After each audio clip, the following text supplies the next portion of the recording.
Hello and welcome back to our channel. As a doctor of natural medicine, I am drawn to treating naturally. Pharmaceutical medications can be toxic and harmful to the body, and I personally feel that natural means should always be taken when possible. I am not an herbologist, however, I enjoy educating others on herbs. Many times herbs can be used successfully in the treatment of many diseases, and I encourage everyone to learn as much as possible.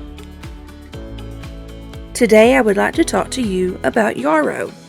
Yarrow is one of those herbs that is at the top of my list because of its wonderful uses. In the times that we live in, where we may not have the ability to call someone for help, it is helpful to know a few herbs. This knowledge could possibly save your life.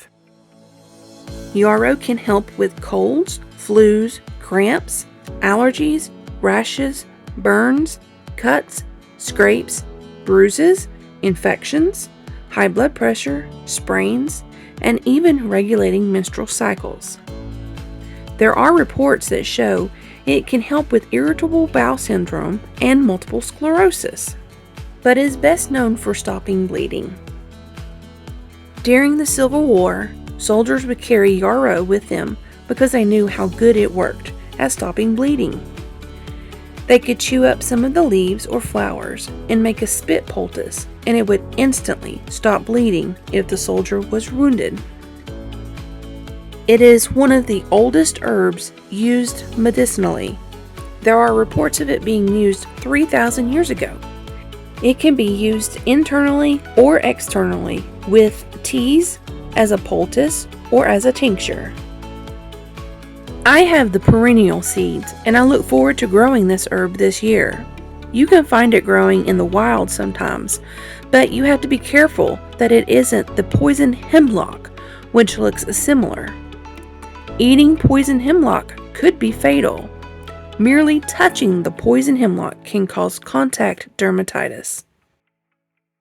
Be very careful if foraging for yarrow, and know the differences between yarrow, poison hemlock, and another similar looking herb called Queen Anne's lace. They all three look very similar. As with any herb, taking yarrow while taking other prescription medications can have harmful side effects, simply because the herbs may work very well. Also, it isn't advised to take yarrow while pregnant or breastfeeding. As a disclaimer, I must add that you should consult your own medical provider before taking any herbs internally or externally. Now let me show you how to ingest or use externally. Let's say you have a gash on your arm. It is bleeding and you need to get it stopped immediately. Gather some yarrow leaves and chew them up. Some call this a spit poultice when they are mixed with your saliva. You could always get the flour, grind them with a mortar and pestle, and add a touch of water to make a paste. However, if you are bleeding pretty badly, this may not be an option. Put a bunch of the spit poultice on the wounded area and wrap it with a towel or bandage, whatever you have. Leave it on for a couple of hours. Instead of a poultice, you can always go the easier and less messy route of spraying an already made tincture on the wounded area. Tinctures are easy to make and they can last years and years. If you take this internally, just eating the yarrow can be beneficial. You can dry it and crush it into a powder. You can also add the leaves to a salad or consume a few drops of tincture under your tongue. There are many options, and I encourage you to find what works best for you. You can find out how to make a tea, poultice, or tincture, among other things, in this book. I highly encourage you to take a look.